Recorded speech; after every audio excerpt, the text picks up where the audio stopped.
Welcome to the Thought Leaders video blog, where industry executives share their insights and vision in today's landscape of live entertainment. I'm here with Bruss. Thanks, Brennan, for being a guest on Paciolan's Thought Leaders video series, number 19. So let's start with this. Congratulations on hosting your first indoor event back with Gamblers Hockey. And I saw this morning you're 3-0.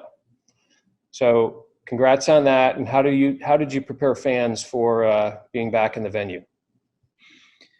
Well, we took, just like everybody else, the approach was a moving target, right? I mean, I was talking to somebody the other day, and if there was 50 decision points over the last 6 months, I think I was wrong on 49 of them. But what we did was our league, first of all, had to commit. So the owners, had to kind of just say, are we in or out? We have a lot of players that are obviously going to play Division I hockey.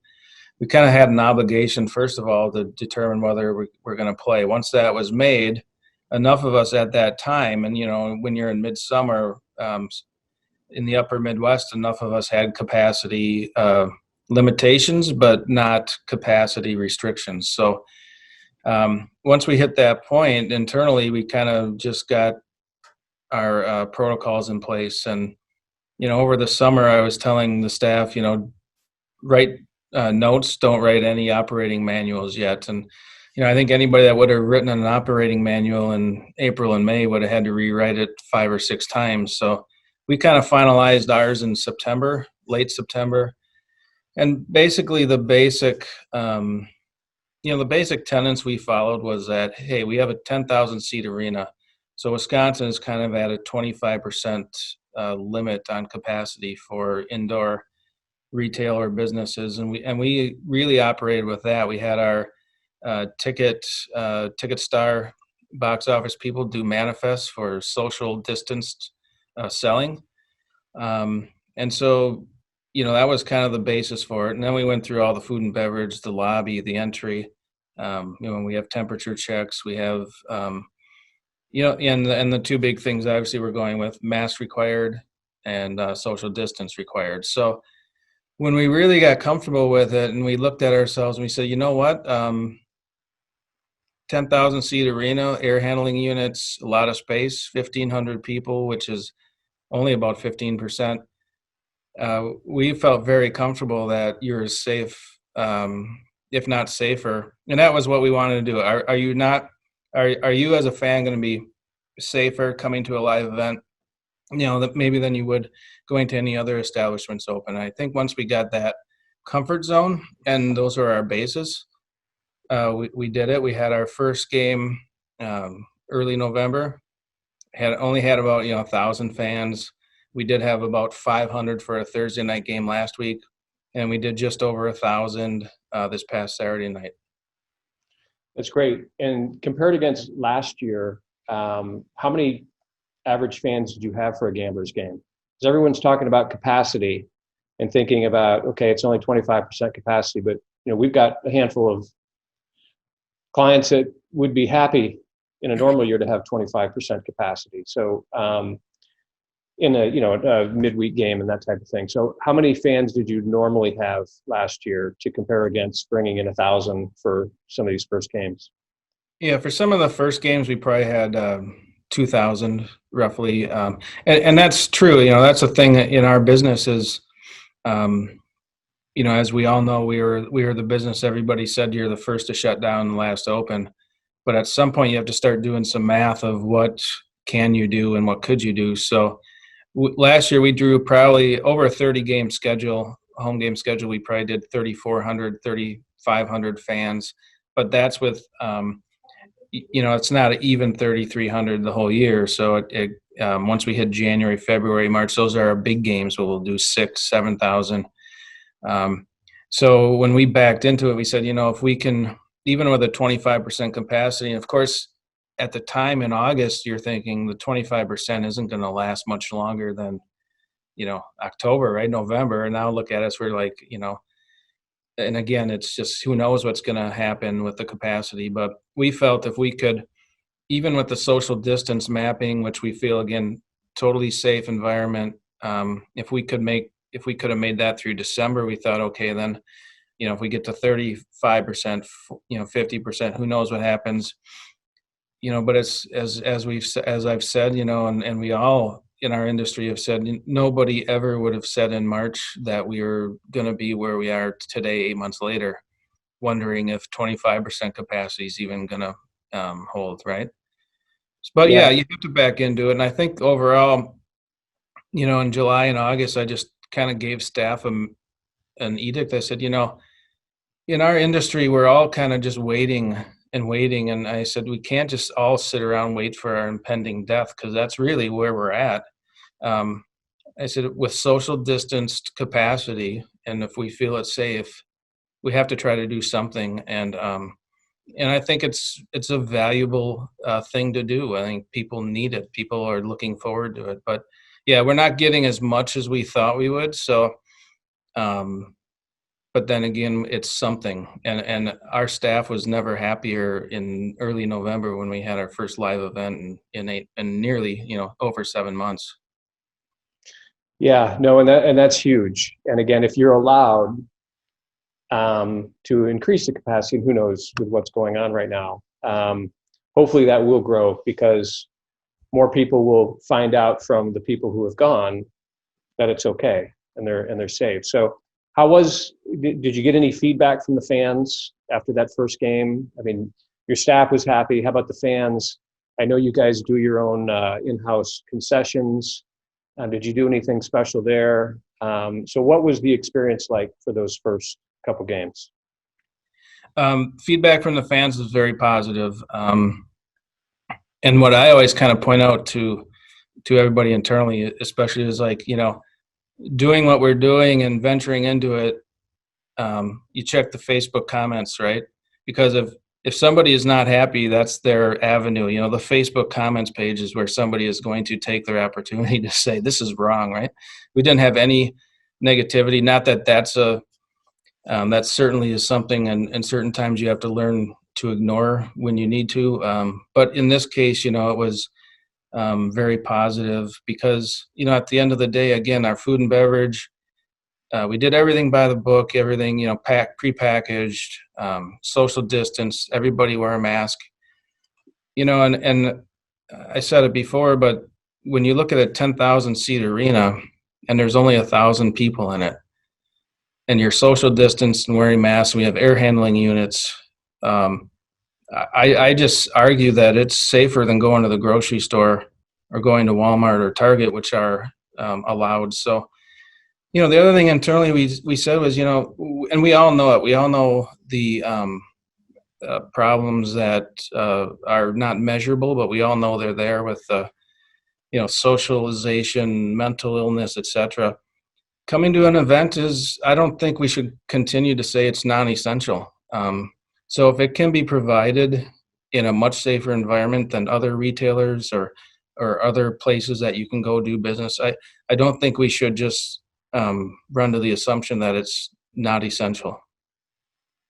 No, and that's a good point. I know there's a lot of initiatives out there, and we're going to talk about, your Intix involvement in a little bit, and what some of those are. But yeah, I completely agree with you. What does, the rest of the year in 2021 look like for events outside of hockey?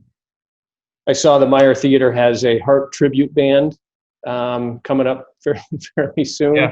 Whether that's a live event or not. I know you've got a brand spanking new expo center that you put a lot of yourself into. And I don't know if there's any expo shows going on right now, but as far as other events are concerned, and I know you have a few events still on the books, like Lauren Daigle. What are some of the others? Alan Jackson. But I think Lauren Daigle, I think you actually have in April. So, what's events out looking like outside of hockey for you right now? Yeah. So, and Lauren Daigle just moved to October. So, but you need to update your website. It just happened as we speak. Let's start with the Meyer Theater, because actually the first live event we did, and we probably think I think may have been the first in Wisconsin to do a live event in July at the Meyer Theater. We have a comedy musical troupe that's kind of the resident of the Meyer Theater, Let Me Be Frank Productions. And they do a season series throughout the year, a run of about 5 or 6 shows where they do 2-week runs approximately.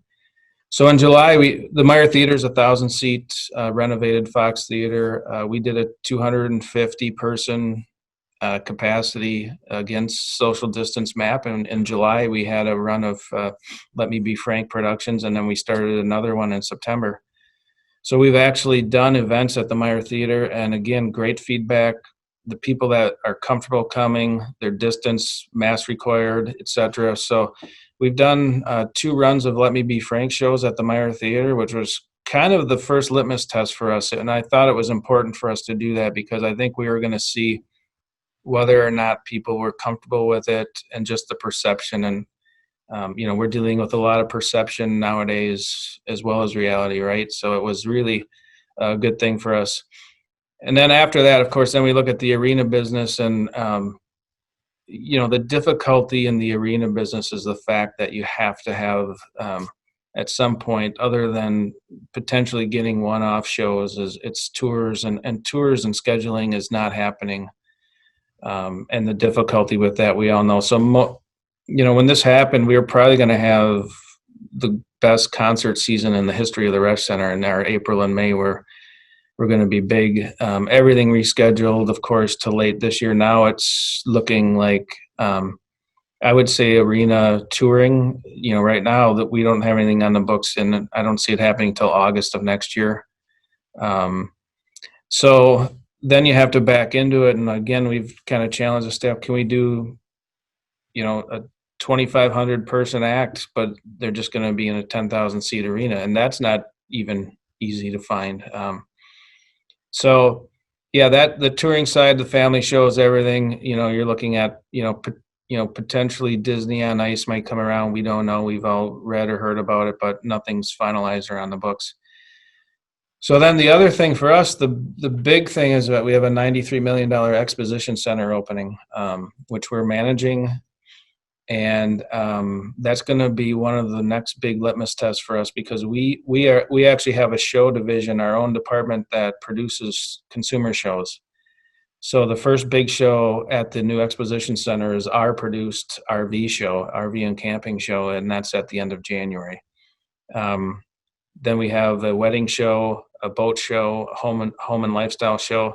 All of our produced shows are going to be the first ones, and we're pretty confident the vendors have also, pretty much signed up. We think an exposition type show, allows people to walk in, enter, space themselves. It's not a seated arena event, so it's a little different.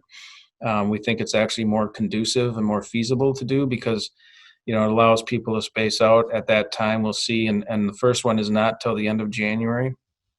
But even with that, we've had the limitations of, when can we have a large seated catered event along with an exposition center in one of the other rooms. So, it's really, if we've learned anything, it's plan to be flexible. Yeah, well, and the flexibility and the aggressiveness in putting together shows and the interest in providing events to the folks in Green Bay is fantastic. How, and there's been no negative feedback on Facebook or social media and all that, which again is great. I know a lot of venues are worried about that. How are you outside of providing, some of these events? How are you maintaining engagement with the local community, during all of this? How are you letting them know about this stuff? How are you, a lot of folks are doing, allowing showing recordings or showing content, on their websites and stuff like that. How are you continuing to stay engaged? Yeah, I think that's probably been the main thing is just, and it's hard because, at a certain point, you can probably over-engage when you have nothing new to say, right? So we kind of went through that ups and downs of, all right, when we first started, we're going to continue the, the media, we're going to do some content, but after a while, it's difficult. Plus, A lot of us, as a company, we laid off over half of the company in July. So, you know, but I think what we've learned, even with engagement, is almost that, when times are good up to this past February and March, and I think times in the live event business were really good. You come up with new things and new twists, and you almost start to get almost a little too complicated. And I think what we've learned is, we're all going to maybe come out of this with simplify it. Simple is easy. Date, place, and time. The traditional media obviously hasn't been anything that anybody's really doing, because we don't have events. So it's really kind of stuck to doing your own content and your own messaging through all our social channels, and so that's how we've stayed engaged. But we've tried not to overdo it either, because it's nothing that we have certainty on to really, other than the gamblers starting up. There's only so much you can say too. The great thing is, though, that the engagement and the return we've gotten, even the local community, businesses, sponsors, they all understand the business we're in, and they're very supportive. And I think a lot of people are rooting for us in arenas all over, in theaters, and they're saying we're going to be there. When you get back going. So I think, we all believe there's a lot of latent demand there. And I truly believe that to be the case. Yeah. And that's great from a local perspective. And that all sounds, I applaud all of that. From an industry perspective, I know you're on the board for Intix. How about from an industry perspective? And I know there's a bunch of initiatives, lobbying efforts and engagement, and Maureen Anderson has done a phenomenal job continuing to engage the entire ticketing community.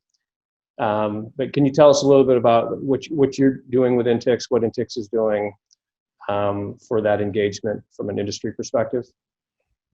Yeah, I think one of the shining stars, I think, in our industry has been Intix. And I think that when this started, and Maureen started the Wednesday Wisdoms and the Zoom calls, and she's the right person with the right kind of voice, and she just has a way of stating things, and being eloquent, being insightful. And I think she's drawn the community, even beyond ticketing, industry professionals. I know internally, we have TicketStar and myself engaged, but then over time, people in other areas and departments would just look forward to being on the Zoom call, because it's just something. And I think it's been the most active, productive, and really great thing for our industry that Maureen really led it, and Intix, the board has supported it, and it's been phenomenal. So, that being said, I think, and Maureen's done a great job over time, after 2 or 3 months of people kind of just being on a call and participating in an industry that we all know was just, we didn't have anything new to say, and it was almost depressing. And it has been depressing. It has been hard, because a lot of people in our industry have gone through a lot of hard times, and it's been hard to watch, hard to look at. But I think even everybody, no matter what scenario and situation, has found that through Intix, it's very supportive, and people have kind of needed that support group. IAVM, I think, has done a good job with their newsletter and content, digital content as well. So those are the things I think people are holding on to, and I'm hopeful. I think what Intix has done, I think that will continue to go beyond this, and I hope people really value and understand kind of the leadership group of Intix and the board and the people in that community. I think have their pulse on events more than anybody, and I think it hopefully coming out of this, you'll see Intix really be a stronger voice than ever. I agree. I think Maureen has done a phenomenal job in some of the stories and some of the good news that comes out of that call, and some of the examples, on the social distancing manifests, or some of the creative events that people are doing. You're right. The ticketing people do have their fingers on the pulse. So that's where those ideas come from. So yeah, I think she's done a phenomenal job, and I appreciate Intix and you board members. So one last question. 2020 has been very interesting, obviously. We've all had to adapt. You've actually had live events, not everybody has. So what learnings from what you've been forced to, or how you've adapted from 2020 and how you've done events? What might you take forward when events do come back? Like, are there any silver linings with this global pandemic? Yeah. Well, I think outside of the events, I think a lot of us have learned corporately, organizationally, that there's things we can do differently and a lot more efficiently. How many Zoom calls were we all on in 2019 versus 2020? And it's, whatever medium we're using, it's taught us, I think, in certain ways in our event business, it's a lifestyle, and people love it, and you live it, and you're at the office during the week and at events on nights and weekends. And I think over time, maybe we've realized, or should realize, that we can be pretty efficient with our meetings outside of events and our planning strategies. So what I'm hoping is that actually, and I've talked to our staff about it, is, everybody being on all the time, being able to access their emails all the time, and be dialed in all the time. While that sounded good, I think one positive thing that everybody has experienced in some shape or form is that the time that they were actually able to decompress and spend maybe more time with the family, or doing activities or something else, even though it wasn't wanted. I think that we should grab onto that and realize that things can be a little more simplistic in our planning up to events, et cetera. And it doesn't have to be as complicated for us to do what we do. And I think maybe, and I hope that internally we're going to look at, the holistic nature of what we do, and as a company and as a people. Our company has gone through, it's a lot of heartache, and it's tough when you see and have to do what you do and did over the last 6 months. So I think when we get back and re-engage, you'll always be with us to know that, this wasn't easy, but we should all maybe slow down a little bit more and be efficient in our work and our planning, but it doesn't have to be our entire lives, right?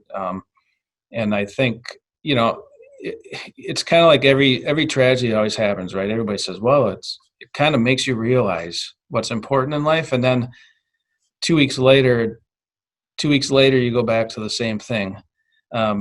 Maybe we needed 8 months of this, and not just a kind of a snapshot tragedy and I'm back to it. Maybe we need that perspective, and I'm hoping that perspective stays with us a little longer than sometimes the crisis or tragedies stick with us. No, that's a really good point. That's a really good point. It's great to end this interview on a fantastic life lesson, because that is something we all need to remember. So, Brendan, I can't thank you enough, and I look forward to the next time I'm either visiting Green Bay at an industry event where we can toast a vodka soda together. Yeah, we've had many good social times, and I think that's one thing. I think it's time everybody is looking forward to that re-engagement personally. Even I kind of said early on, the social distancing was meant for me, but even I'm looking forward to seeing people in real life again. Well, and I said vodka soda, but I remember you like gin and tonic. So yeah. I love the vodka soda, you love the gin and tonic, and we'll toast again together soon. So thanks again, Brendan. Yep. Thanks a lot, Steve. Thank you for joining the Thought Leaders video blog. And remember, everyone can step up and be a leader in their own way. We look forward to seeing you next time.